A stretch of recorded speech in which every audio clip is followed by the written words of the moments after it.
All right. Well, again, hello. My name is Mariah Burkert. I am one of the um, both I adjunct teach at the college, both online and mostly in person. But I also do some online teaching, and then I'm one of the Ally Center tutors. So I do one-on-one appointments. I help lead study groups. I do workshops, and so as you start to get to know some of the people from the Ally Center, you'll sort of see us popping up left, right, center, all over the place. So we like to do a whole bunch of stuff around here. Again, as Marvina can testify here. So what we're doing tonight is we're going to be going over punctuation, grammar type of things. Now, just do a little bit of a poll. How many of you, when you were in school, we don't need to disclose how long ago that was, but whenever we were in school, you really liked grammar. You loved to diagram sentences. You were like, oh my gosh, this is my favorite thing. Yeah, it's not usually our favorite thing, right? Now, even as an English professor, I will confess that diagramming sentences, I hated it. I was homeschooled and I tried to get out of it whenever I possibly could. I was like, Mom, are you sure that this is, do I need to, I don't think that this is a necessary skill for me. But now, as somebody who both teaches writing and who studies the Bible a lot and who looks at like the relationship between words and looks at how to craft sentences to get the emphasis to land in a certain way, I've come to value so much more the just how a sentence structure and your punctuation can really make or break your sentence. I was reading papers the other day, and we were talking about how the flow was really choppy. It was a lot of really short sentences that were just like bam, bam, bam, bam, bam. And this student had actually done it intentionally. She was trying to create a certain effect by having short, choppy sentences all in a row. Now, and as we were talking, I was like, well, now you've done this a couple of paragraphs in a row, so it's starting to lose the impact a little bit. How can we connect these ideas together to help make this a little, just make it flow differently? And so that's what we're really going to be talking about tonight. We're going to be talking about how we can use punctuation to just make things a little bit different. So we're gonna jump in here. I'm gonna share. Wait. I promise I am not only a professional, but I'm a paid professional. I am a paid professional. I know how to do this. Okay, let's do this. Okay, give me a thumbs up if you can see my screen. Love it. So as advertised, we have Let's Eat Bob. And then we have Let's Eat, comma, Bob. And as a result, we know that punctuation saves lives. Now, we laugh, but I actually do have, this is the type of nerd that I am, my friends. I have a mug that has Let's Eat, and it's not Bob, it's somebody's name. Somebody else's name, somebody that I know. Let's eat this person. Let's eat, comma, this person. Punctuation saves lives. And as again, we were talking about, it's true that that we can make jokes about this, but we can also use punctuation really strategically in our conversations. Now, as we go through this presentation, I'm actually frequently going to stop the actual presentation, and we're going to do a little bit of participation. We're going to do some live stuff to help us get hands-on.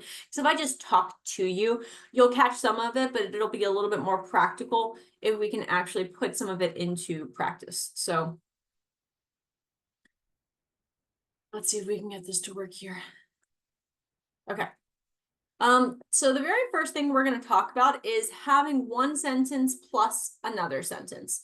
So anytime we have one complete thought and we're adding it into an additional complete thought. Now, this is our little pop quiz of the evening.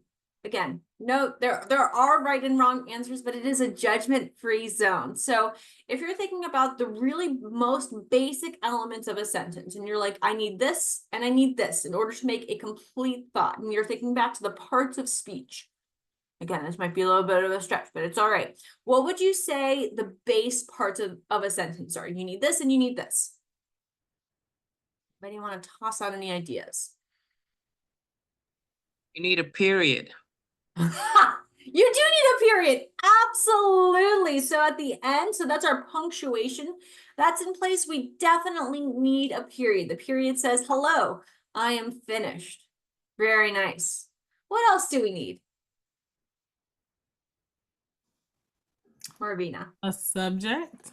Excellent. Yeah, we need some sort of subject. We need something that's doing the action, something that's doing the thing. So we need a subject. What else do we need? One other essential part of the sentence. We have an actor, Regina. Noun? I don't know. Sorry. A noun? So great. So subjects are almost always going to be nouns of some kind. So absolutely, you're right on. Now we can use nouns in a whole bunch of different ways. We can use them as like objects. We can use them as objects of prepositions. We can do all sorts of fun stuff with nouns. So if I just have a subject, dog. Oh, here we go. Here's Margie. If I just have a subject, dog, water bottle, students, teacher, what am I missing? What do I still need? Margie, welcome to our workshop today. Excited to have you, my friend. I'm thinking a noun and a verb, right? Yeah, absolutely. Great job. I see Marvina saying the same thing. Yep, absolutely. We need some kind of verb. And so at the very basic, most elementary, whenever we have just a simple sentence, we're going to have a subject and a verb. Now, if all of our sentences were just subject and verb, we would have Dr. Seuss books. And so we're not quite, we don't want to just stay there, but that's our starting point. That's where we're like, okay, I know subject verb period, subject verb period, or subject verb maybe object period. And those are simple sentences. However, as I talked about at the beginning of the workshop, simple sentences get a little bit boring and they're not very, they sound like Dr. Seuss books. And so we want to make them a little bit more creative. So as we're combining sentences with other sentences, we have some options for how we do that. I forgot that I had that there. I was like, why is that side of the slide so empty? So if you're adding a sentence to another sentence, option number one is just to keep periods, to keep the sentences separate. I went to the store, period. I bought some fried chicken, period. I have been craving fried chicken and I don't know why, but look, you know what? Here it is. I'm pregnant, so I'm going to blame the baby. I'm like, look, baby wants some fried chicken, and that's what I want. So all of mine, I keep thinking, anyway. So you could just keep them two separate sentences. Now, we're going to talk about two additional ways that you can combine simple sentences. We're going to talk about commas plus a coordinating conjunction, or we're going to talk about semicolons. We're going to talk about some additional connecting pieces later as well, but we're going to start again just with connecting a sentence to another sentence. So let's rock and roll. So first we have commas plus coordinating conjunctions. So how many of you have ever heard the phrase fanboys? Anybody? A couple of us are nodding, a couple of us are like, what? No. So fanboys is an acronym that we can use to help us remember what the coordinating conjunctions are. We're going to talk about subordinating conjunctions later, and that list is a lot longer. I don't have an acronym for the subordinating conjunctions, but we do have one for coordinating conjunctions. So it's for, and, nor, but, or, yet, and so. And those 7 together, so if we take the first letter of each of those words, it spells out the word fanboys. And so we can take that, put it in our back pocket and say, all right, so the list of coordinating conjunctions lines up with the acronym fanboys. Great. And that's sort of helpful, but not really until we actually get some samples. So let's roll here. So anytime we are connecting two independent sentences together, one of the most common errors that I personally see as a professor is usually that people just separate stuff with commas, and it's just like comma, comma, comma, comma, comma, comma, and commas are just everywhere. But they're missing the coordinating conjunction. So what I'm going to do here is I'm going to end the show. You're like, no, we're not done. We're not done. But what I'm going to do is, oh no, come back over here, reopen this. Again, I promise, I do actually do this all the time. Well, that was not the right button. That's exciting. What are we doing?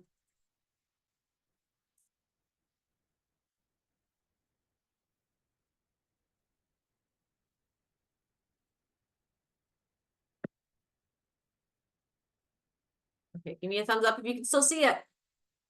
Hey, okay. So first we have the commas and the coordinating conjunctions. So whenever we're connecting two independent sentences together, we want to figure out where the one sentence ends and the other one begins.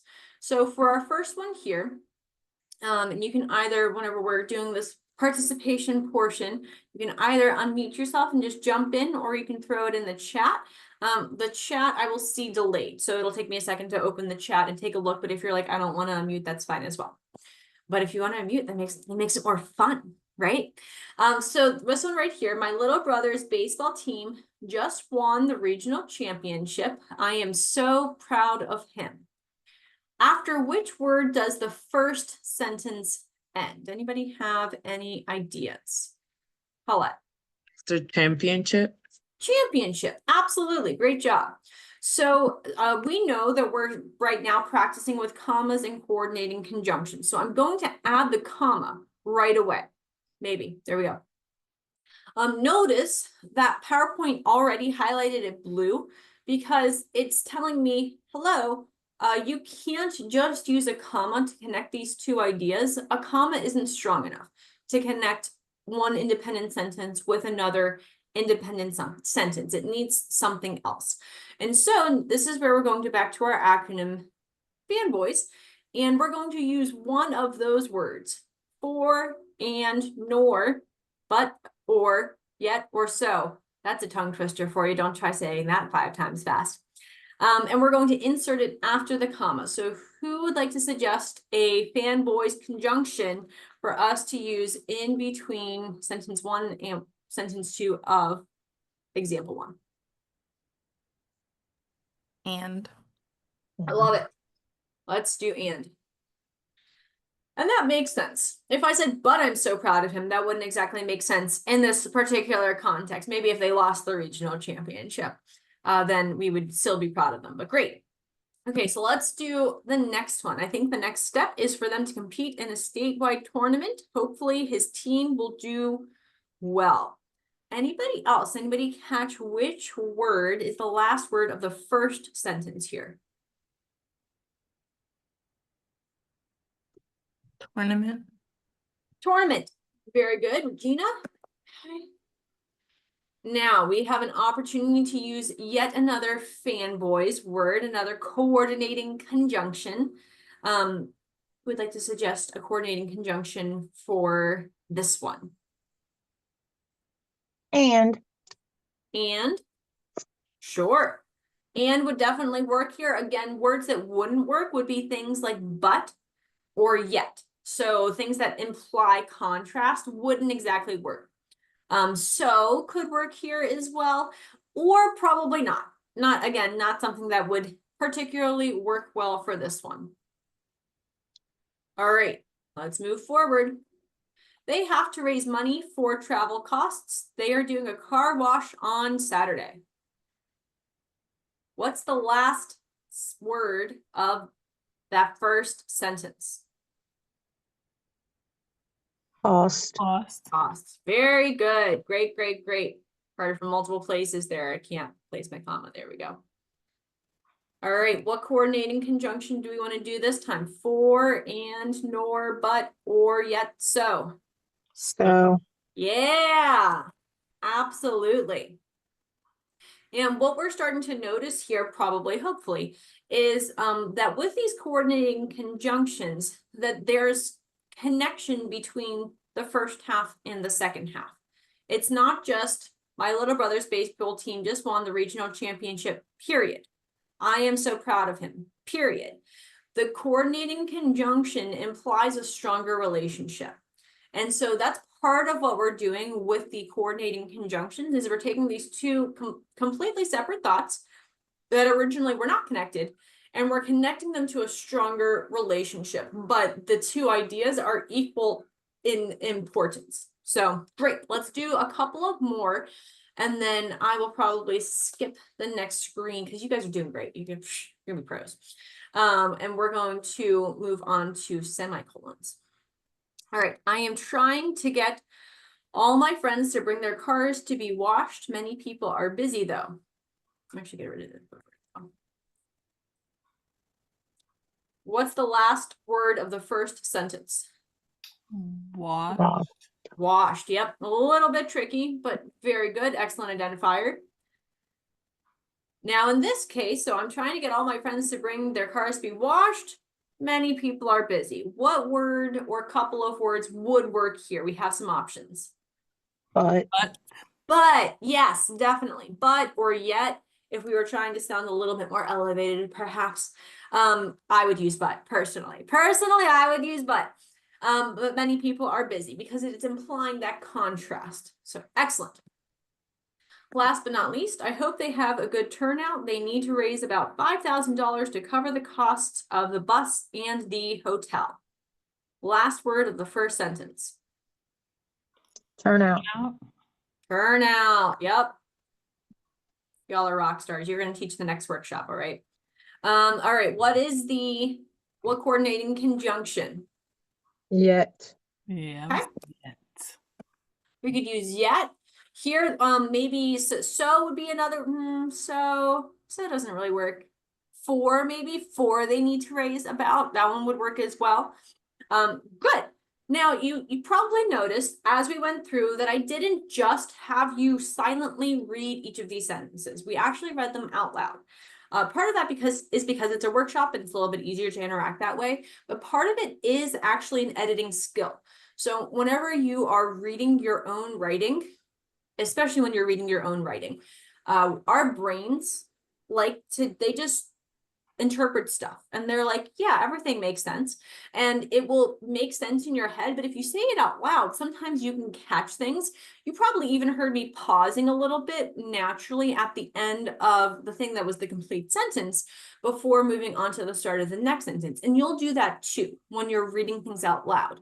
And so whenever you're going through and trying to do some editing on your own for your own work as you're in all of these different new classes, you'll be able to work on that skill, reading them out loud to get some words in. So we're going to move forward to the semicolon. How many of you have ever seen or used a semicolon before? Yep. Now, the semicolon is one of the, I really like the semicolon, but it's often both misunderstood and either overused or underused or just used in the completely wrong way. It's often also confused with a colon. So because we're live in this document here, I'm going to go ahead and add. So this over here is a colon, semicolon. So I don't really have a good trick to remember which one is which. I think it's it's almost a colon, but it sort of got stuck on the way there. So it's like, it's smeared against the glass. It was trying to get into place. I don't know if that helps you. Awesome. If not, just one of those things that you can just memorize.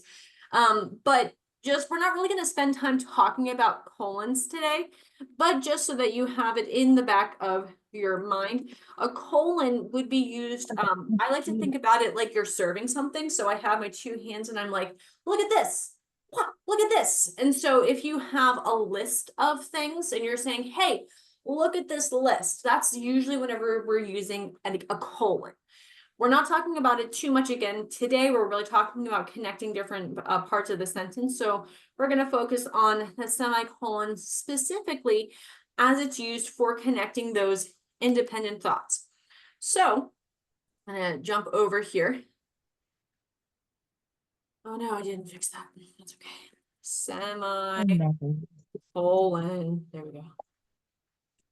All right. So once again, we're live in this document. So we're going to do the same thing. where we are going through and we're editing it's not comma plus semicolon. What am I even doing? What am I even doing, y'all? What am I even? You wouldn't do a comma and a semicolon. That would be silly.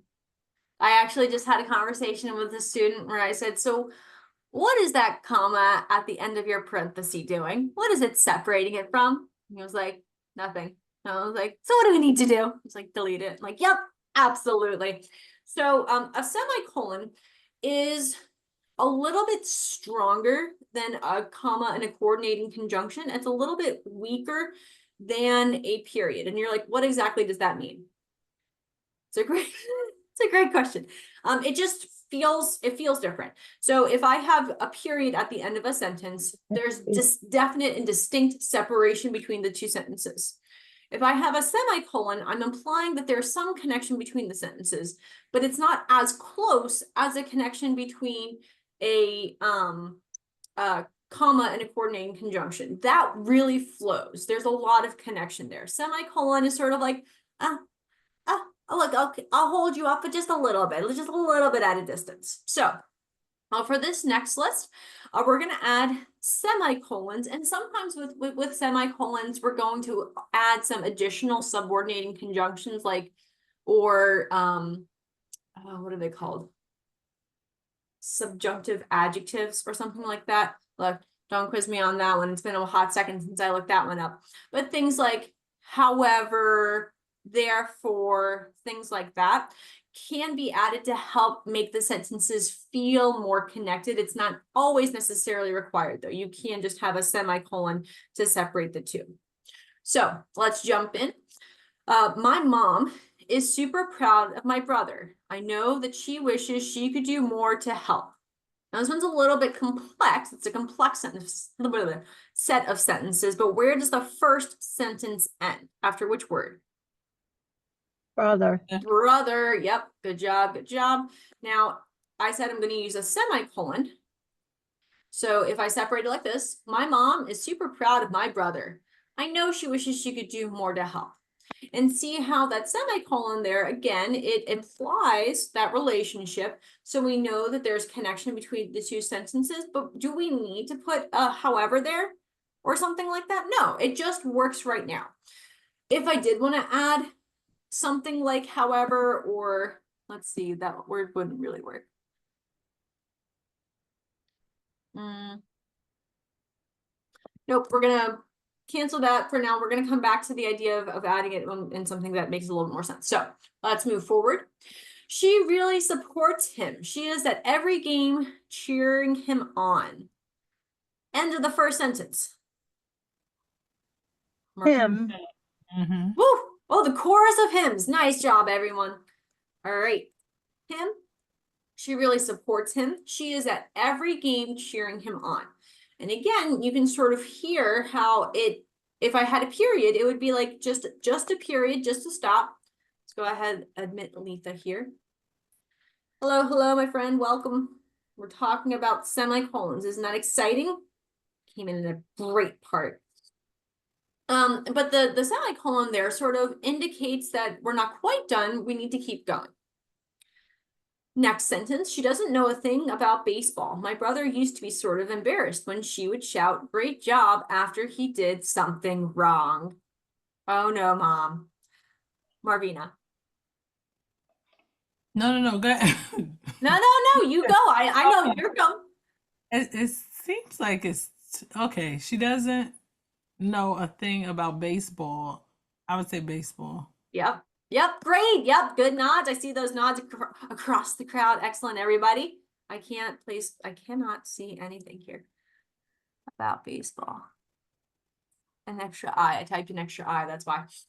Doesn't know a thing about baseball. Semicolon. My brother used to be sort of embarrassed. Oh, Margie got kicked out. We'll bring her back in. Well, no, can Not you you. put me in on the other one that I'm joining because I got you. they- Do me a favor, and you may need to mute one of them I'm gonna get it off here. because there'll be a feedback loop. Yep. There we go. Perfect. That happens to me sometimes too. It's always very exciting. I'm like, oh no, I've created an endless loop of myself. There was one time whenever I made a video on Zoom and I actually had Zoom and then it was like the screen was also on Zoom and I was zooming myself on Zoom. And so it was like the endless tunnel of my faces. And I was like, oh my gosh, oh my goodness, what did I do? Anyway, we're focused. We're focused. Let's go. Now he just laughs it off. He knows she means well. All right, what is the last word of the first sentence? Off. Off. Very good. Something else that we can sort of keep track of as we're starting to think about separating sentences here is where's the next subject? Where's the next subject? So my brother, she, I, he, these are all of the subjects for the next sentence. And often that's going to be your cue that you're like, your spidey senses are tingling. You're like, huh, I see that something is going on here. Now, that's not a complete fail safe because in this one, we have when she would shout, and she is another subject. But we have this word when, which is a subordinating conjunction, which we're going to talk about in just a second. So we're going to pin that for later. Last one. Oh no, what am I doing? My screens are everywhere. There we go. All the kids want her to volunteer to chaperone the trip. She's so supportive of them all. Last word of the sentence. Trip. Trip. Excellent. She's so supportive of them all.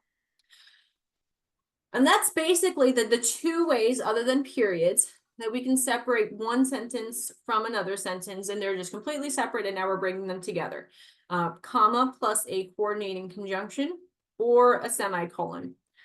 Give me a thumbs up if you're like, I feel pretty good about those. Give me a midways if you're like, probably need some work, but I honestly, y'all did such a great job. Again, I'm like, you guys are ready to lead the next workshop on punctuation. I'm retiring. That's it. I'm gone. All right, as we move forward, now we're talking about sentence plus extra. And I have extra because we have a whole bunch of things that we're going to be talking about in this section. The one that we're going to spend a little bit of time on is the subordinating conjunction plus a comma. The example that I have here has this subordinating conjunction because, and then connected with this actually complete sentence, I bought some fried chicken. Anytime we have just the subject verb and then an object or something like that, that's the independent thought, that's the complete sentence that can stand on its own. Anytime we have things like either a subordinating conjunction at the front, or we have something called like an interruption, like if you were writing a script or something and your character's talking and then you like intrusive thought and you have like this sort of like thing that pops up, that's not part of the main sentence. It's an interruption.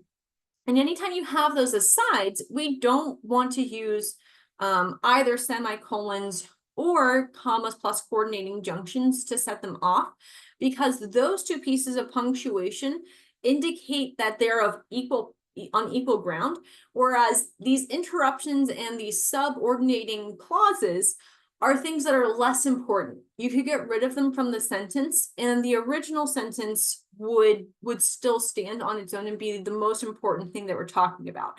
And so we want to use subordinating conjunctions or these sets of commas or things whenever we're trying to imply a different kind of relationship between ideas, which is where we get into like the philosophy of grammar and punctuation. And you're like, look, I wasn't ready for this conversation today. I was just here to learn about some punctuation and grammar. That's okay.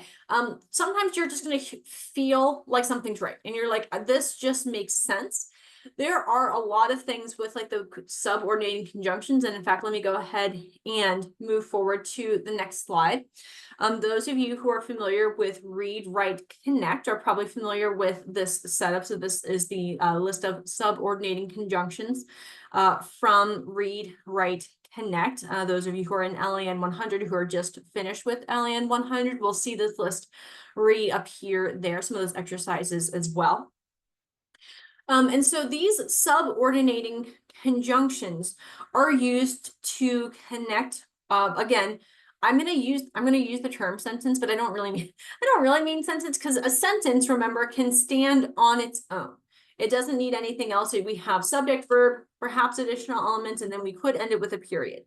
If you add a subordinating conjunction to a sentence, it's not a sentence anymore. It becomes a dependent clause.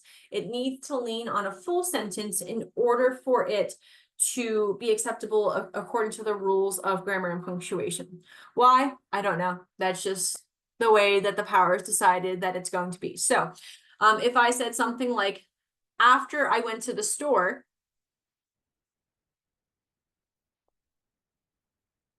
you're like, what happened after you went to the store?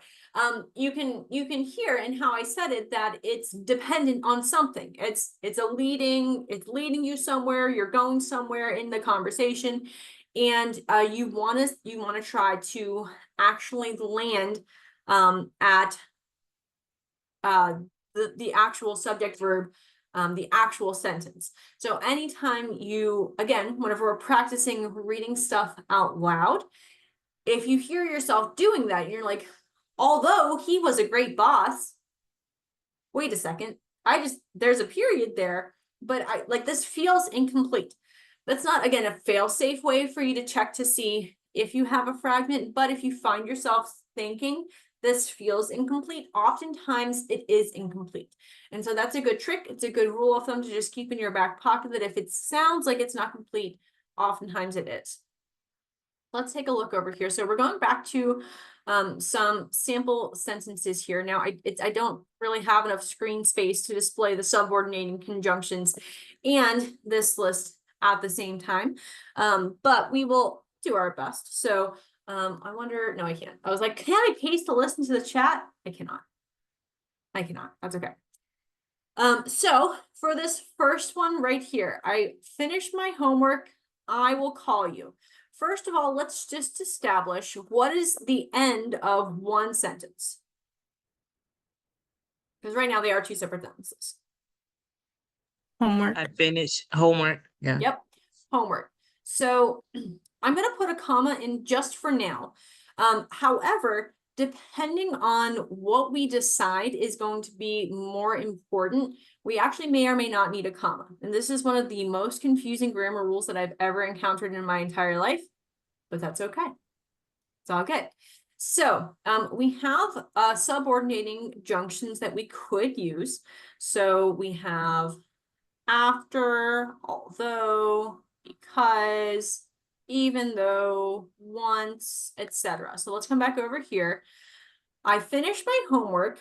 I will call you. Now this is time related. Does anybody have any suggestions, any ideas? What could we use in this set of sentences to connect them together? Something related to time. Add when at the beginning. Great. When I finish my homework, I will call you. Or I could say, after I finish my homework, I will call you. Or before I finish my homework, I will call you. And you'd be like, wait, no, be a responsible student. Finish that homework first, right? Now, here's the crazy grammar rule. You ready for this? If you have your subordinating conjunction at the beginning of the sentence, so you have your dependent clause first, you do need a comma. However, if for whatever reason I had these flipped, which in this case it wouldn't work, so we're just gonna pin that for another example. But I wouldn't need the comma. I see this most often with the word because. So if Excuse me. yes. Oh, Go ahead. sorry, my cat didn't. I'm sorry, I didn't know it was. You're unmuted, Margie. Sorry, Margie. Oh, I have a that's question. annoying. Yes. So you said if it was reversed, did you mean like I will call you when I finish my homework? Mhm. Is that what, Yep. I feel like that works, no? It does work. Oh, So no, you got it. So let's go ahead and just reverse it right now so I can visibly show you.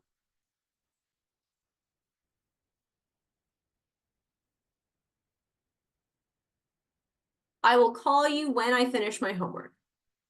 There, I'm not going to put a comma between my independent clause and my dependent clause. And you read it and you're like, okay, yeah, that works. That makes sense. However, again, for my brain, I just can't. I'm like, why? But why? Shouldn't we always have the comma separating off the dependent clause? And the grammar rules people who set it up said no, that you only need it if it's at the start of the sentence. So that's that. I'll go ahead and I'll try to show you what it is for each one of these, just so that we can get some practice in. Okay. My computer is telling me that it's once again deciding not to charge, but I still have some 44% left, so it should be fine.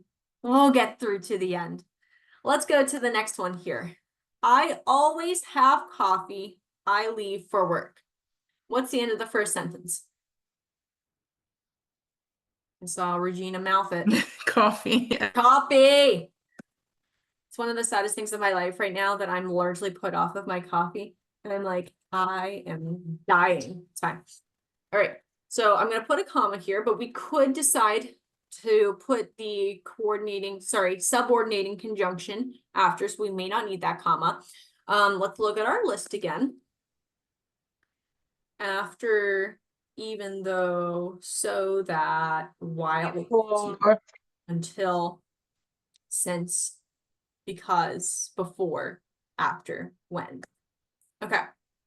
I always have coffee. I leave for work. For. For, before. Before I leave for work. Very good.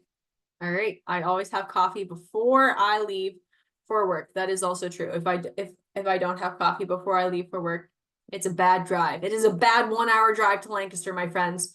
So let's go ahead and reverse these. Before I leave for work, comma.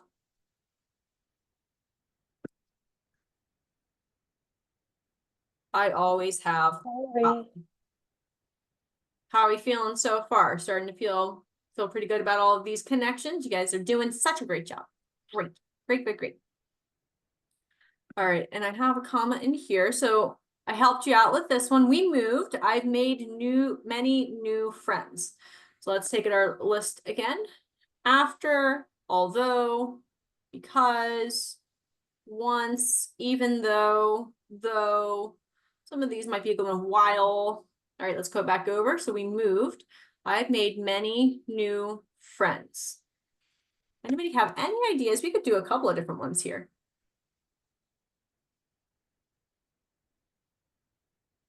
And you could put it either, you could do it either at the beginning or in the middle, just depending on how you wanted the emphasis to land here. You may want to throw out a suggestion. See. After we moved. Great. Mm. Yeah.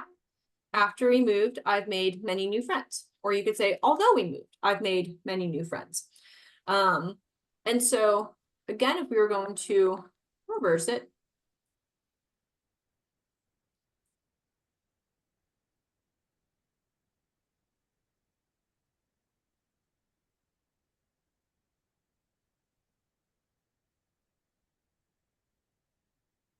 I've made many new friends after we've moved.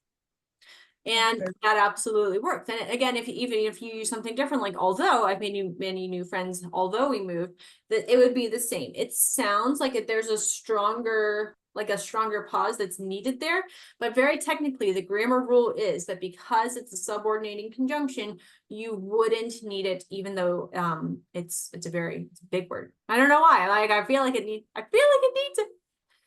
All right, the movie is over, comma, we can go to dinner. Period. Again, we have the comma already there for you. And let's do just maybe one. Actually, let's skip that one. Let's go to this one right here. I'll leave early. I can avoid traffic. Let's get rid of these ones just so that we can focus on this one right here. Because again, you guys are doing great. I just really want to talk about end dashes. Let's be real. That's the only thing that I created this workshop just so that I could talk about dashes. That was my sole function in life. All right. So I'll leave early. I can avoid traffic. What is the last word of the first sentence? Early. Early. Great. Let's take a look at our list of subordinating conjunctions here. You have to say, I can avoid traffic if I leave early. Ooh. Now, Yeah.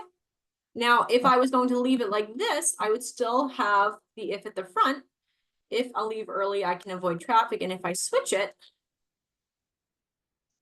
doesn't sound like proper English. If I'll leave early. it doesn't.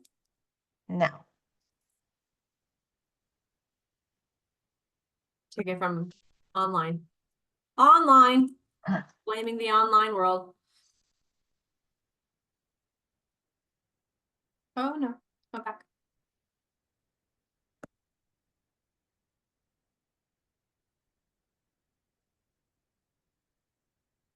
I can avoid traffic if I leave early, or if I leave early, comma, I can avoid traffic. Now, again, in all of these instances, what we didn't do is we didn't change the part of the sentence that's most important. We just changed where the sentence sort of landed. And this is something that is sort of interesting because although the main sentence is the same, no matter how you phrase it, because of how you're phrasing it, the emphasis is going again in different spots. And so again, as somebody who does like to write, who likes to teach writing, who likes to look at scripture, that's something that can be really interesting, is to look at those original sentence structures and say, okay, what was the author seeking to communicate? And how can I understand where the emphasis is landing? And again, of course, a little bit more nerdy with all of the Greek in this and all of that stuff. But even whenever you're looking at the English translations that have kept a lot of those original language emphases, you'll see, okay, well, this is a dependent clause. This is the main idea of the sentence. Where does Paul want this idea to land? So this actually can be really helpful even as we're studying scripture as well. Now, I promised a couple of additional things, sets of commas, sets of parentheses, and M dashes. So we're going to talk through all three of these basically at the same time. These, again, are when we use them for interruptions, anything that isn't part of the main flow of the sentence. So if we go back to our examples right here, and I'm just going to say, we're going to retitle this one extras. And anytime I have just additional information, it might be an introductory prepositional phrase. It might be a complete and total aside, again, just sort of like a comment off to the side, or something like that. So I finished. So if I have, I didn't want to copy that one. I wanted to copy this one. Apologies here. So this was our original sentence. When I finish my homework, I will call you. Now, some of you may have this cry of your heart after the first week of school. When I finish my homework, which was really hard this week, I will call you. So this right here, which was really hard this week, is itself a dependent clause. So it's not something that could stand on its own. It has to be connected with an actual sentence in order for it to be grammatically correct, but it adds additional flavor to the sentence. This really makes the sentence pop. It gives additional information to the reader, but we already know that I could delete it and the sentence would still make sense because we just added it to a whole bunch of perfectly good sentences that we created on our own. So we know that it's additional information. So right here, what we've done for our first example is we used commas to set this off. Now, you could, instead of using commas, use parentheses.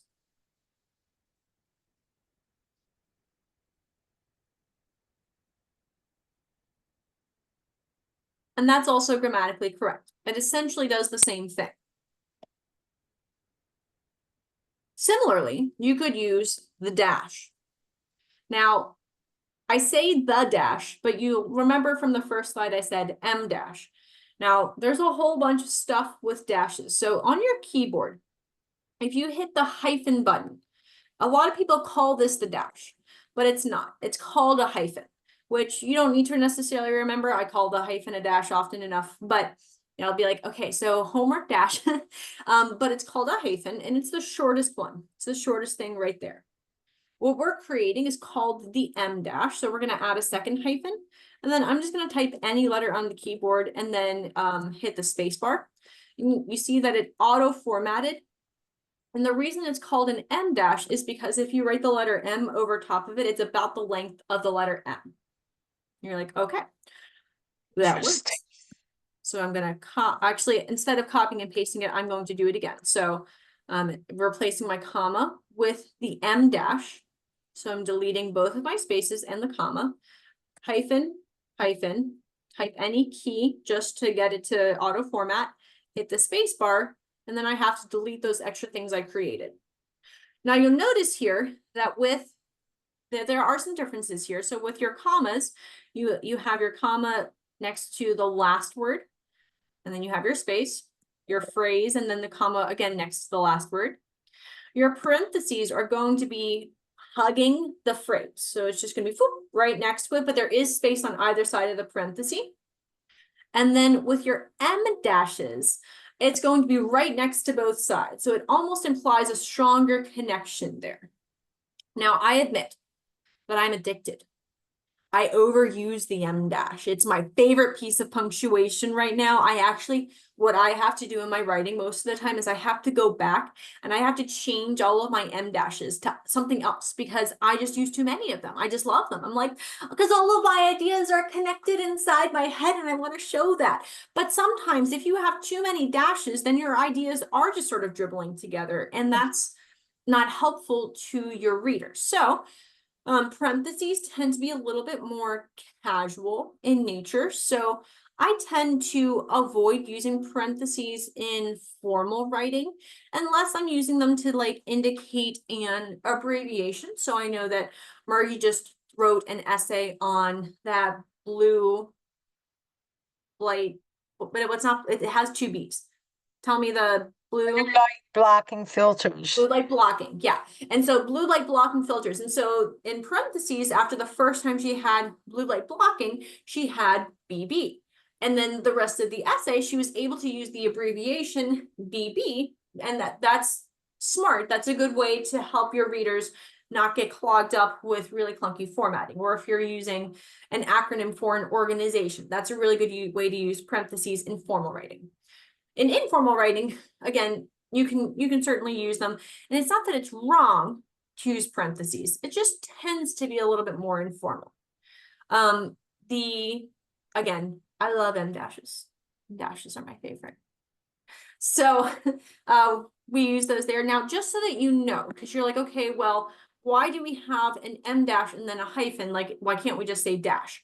Just so you know, it's because we have these other things called N dashes. And N dashes are usually used in between like a range of dates. So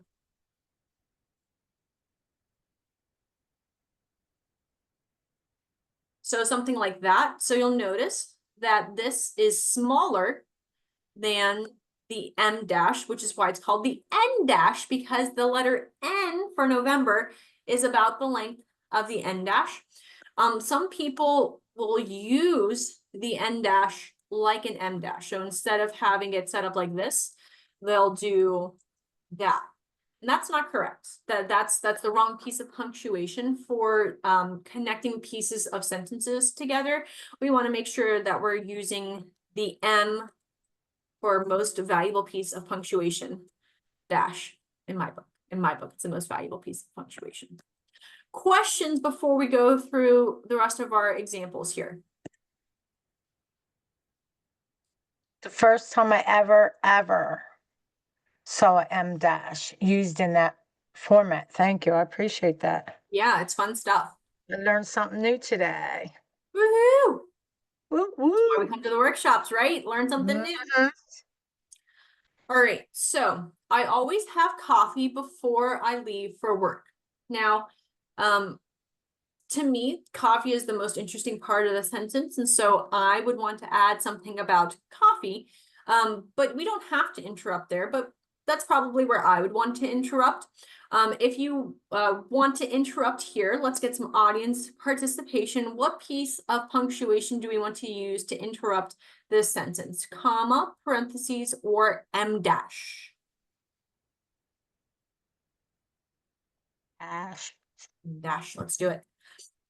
So remember, to create the em dash, I have to backspace so that everything's right next to each other, hit hyphen, hyphen, some key on the keyboard, and then a space. Now this is because we're adding punctuation in. Obviously, if I was just typing,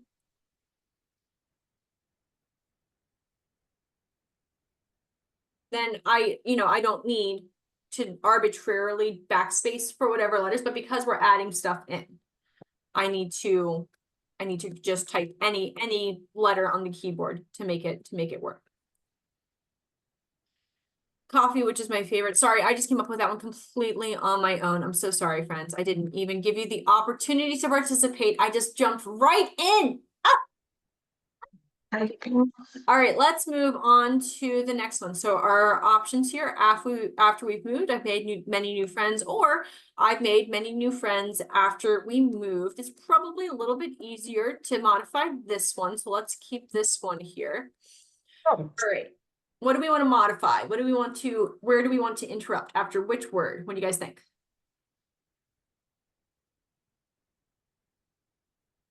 Friends. I love it. So let's modify after friends. Which piece of punctuation do we want to use? Let's use something other than the em dash this time, even though I could use the em dash every single time. Am I failing? Parentheses. Let's do it. All right, so we got parentheses here. What do we want to say about our new friends? Who are Super quite stoked. nice. Oh. Go ahead, Regina. I was gonna say super stoked about that. Super stoked. Absolutely, I love it. After we moved. And that's a good, in fact, because I added those exclamation points in there, that's an even better time to be using parentheses instead of either a set of commas or the em dash, because I wouldn't be able to use exclamation points if I'd used those other two pieces of punctuation. Parentheses do allow us to do some really crazy things. I've written complete sets of sentences inside parentheses. I know. You're like, oh, those poor ladies who read your Bible studies. I'm like, I know. But it does make it more fun. It sort of helps to create some different structures in your sentences. So excellent, excellent, excellent. Last but not least, let's go ahead and get rid of this one. It's a little bit easier to modify traffic. So if we're describing traffic, what piece of punctuation do we want to use? We don't have to use a comma, but we could practice with a comma. But what do you guys think? What do we want to use to modify traffic?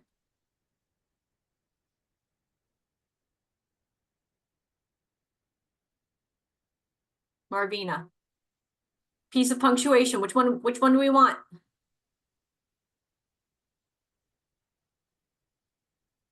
Oh my goodness. Comma, parentheses, em dash. There's no wrong answer. Dash? Yeah. There's no wrong answer.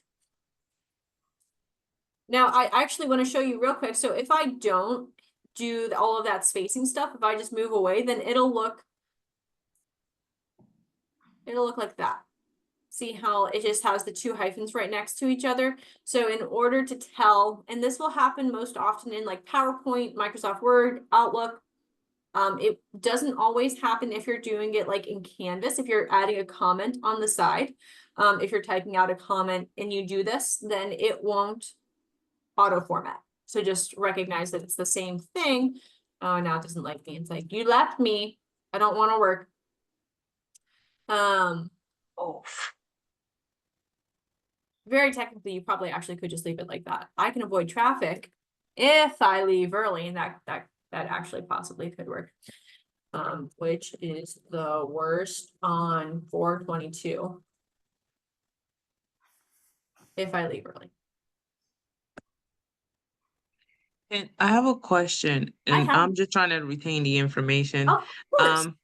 Can that sentence be, I can avoid traffic if I leave, can you add, if I leave 30 minutes early?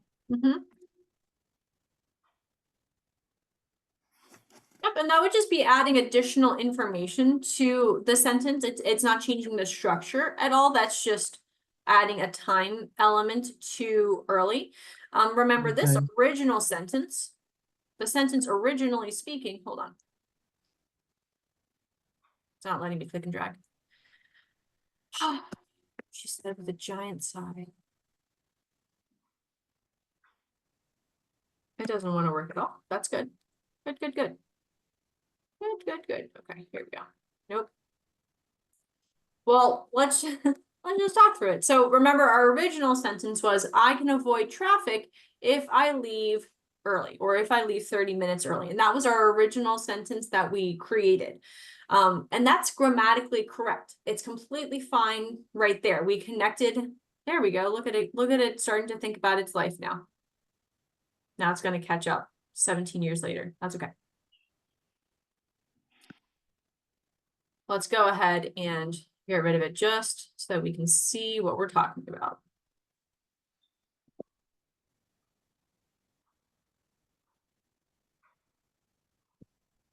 Okay, I can avoid traffic if I leave 30 minutes early. Remember, if is one of our subordinating conjunctions. And so we've made if I leave 30 minutes early the dependent clause that's relying on I can avoid traffic as the complete thought. So that sentence works. However, we're thinking about, what if I want to add something extra to the sentence? What if I want to dress it up a little bit? What if I want to make it a little bit more interesting, add some additional information for my readers? One of the ways that we can do that is by using those em dashes, or we can use parentheses, or we can use the sets of commas. And so you're right on. So this original sentence is correct grammatically. Does that answer your question, or were you thinking about something slightly different that I just sort of talked around? So, just, it's kind of, so you're saying when we add that, it's just being more creative to kind of like draw the audience in. Exactly. Yes, you're creating, Okay. you're communicating additional information. And whenever we get to writing essays, and even if you're writing emails to people, these are nice tools to have in your tool belt, because again, it creates a different experience for your audience, whether it's your professor or whether you're writing a, maybe a newsletter that's going to go out to your church congregation, or like an update on a mission trip or something. Like, these are just different ways to add information in and to add emphasis in different places. And so again, personally, I love the em dash, because it just allows you to do a whole bunch of stuff, and it looks kind of sophisticated, kind of cool, and allows you to connect those different elements.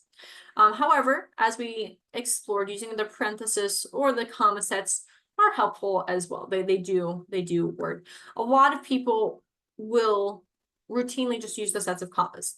And so if you find that you regularly just use sets of commas to set off different things, it might be worth some exploration to say, ooh, you know what? I want to change things up a little bit here. I'm going to throw in a set of em dashes. And it's not different like that it's wrong, but it's just changing up the sentence structure, and it's making your writing a little bit more interesting. Great question, Paulette. Anybody else have any other questions? We talked about, again, sort of throughout the entire thing, we started off talking about connecting complete sentences. And so we talked about, okay, well, you can just have completely separate sentences, or you can have your comma plus your coordinating conjunction. And we talked through fanboys. And we said how fanboys is that list of acronyms that allows us to sort of remember all of our key coordinating conjunctions.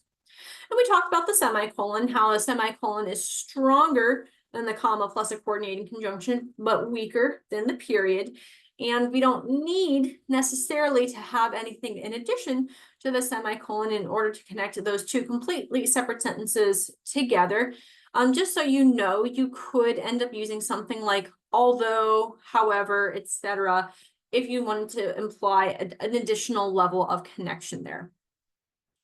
We, of course, also spent quite a bit of time talking as well about subordinating conjunctions with commas. The because, although, even that, though, all of those things. And those are things that you can certainly continue to reference as you're like whenever I'm teaching these things, I like to actually post links to transitive adverbs and things like that so that students have access to them on a regular basis, because it's, again, connecting those things together that helps your sentences to be stronger, to helps your ideas to be better connected. And then as well, we talked through the commas, the parentheses, and the M dashes, and how we can use sort of these things basically interchangeably to add interjections or interrupting thoughts, or as I like to call them, asides, sort of things that if you were in a play that sort of they turn to the audience and sort of look the audience straight in the face, those things that are sort of off to the side. You can use any of those to set those off. Any questions before we close? I forgot to bring my final slide up to the top. I have no idea where it is. Thank you, Professor. My pleasure. Now, before we leave, so this is my attribution slide. I do want to let you know that the template that I used is from SlidesGo. So obviously we have PowerPoint through our Microsoft account. So if you go to your email, you can access PowerPoint through your email links on the left-hand side. There are apps there. You can also go online, and there are actually a lot of free templates that are available. I personally find a lot of really nice ones on SlidesGo. So if you're looking for things that are sort of pre-built for you, where you can just sort of use some of these icons, play around with the layout. I really personally love SlidesGo. This is not a paid advertisement. This is just me really appreciating them. Can you guys still see my screen? Yes. Perfect. So if you go to LBC's page and you go to the library link at the top, or you just type in lbc.edu/library, go to research guides, and then go to academic services. There are two links here that will give you additional information on what we do here at the Ally Center. First is the Ally Center button. So I'm going to open this in a new tab. And this will show you all of our additional upcoming workshops. It'll also show you some of the workshops that we've had previously. Next week, I'm going to be doing a workshop on thesis construction. So for those of you who are in FAS 100, LAN 100, or LAN 100, sorry, LAN 101, this is going to be a good review for some of you and a good additional building piece to talk about how we move from a general topic to a thesis statement. We will talk about both expositional thesis statements and persuasive thesis statements. So it'll be relevant both for those of you who are in LAN 100/FAS 100 and for those of you who are now moving toward LAN 101, where you're writing those persuasive essays. And additional excellent stuff coming up ahead. I'm also doing lights, camera, action, except it's not action, it's record. So we're going to be looking at all sorts of different multimedia presentations. I'm very excited about that one. Please sign up. Okay, so that's looking ahead, looking forward. And then if you're looking to see what we've already done in the past, if you click on this link, so that was the second one. So the fourth one, Introduction to Academic Reading and Writing, takes you to a whole bunch of different resources, but most key that I want to highlight over here on the right-hand side is resource videos. And if you click on this, it takes you to pretty much the full list of all of the workshops that we've done in the past and we've published online. I'm editing and I'm about to publish our online now workshops, and I'll be publishing those soon. So we've done for, again, those of you in LAN 101, Jilting the Straw Man, the flip-flop essay. And so this will take you to our YouTube page, and you can look through that, lots of additional resources available. Again, thanks everybody so much for joining tonight. I want to make sure I got everybody written down. 1, 2, 3, 4, 5. Okay. Thanks everybody for joining. It was so great to have all of you, see some new friends and some friends that we've had for a while. So if you have any additional questions, please feel free to hang out. Otherwise, thanks everyone and have a fabulous evening. Thank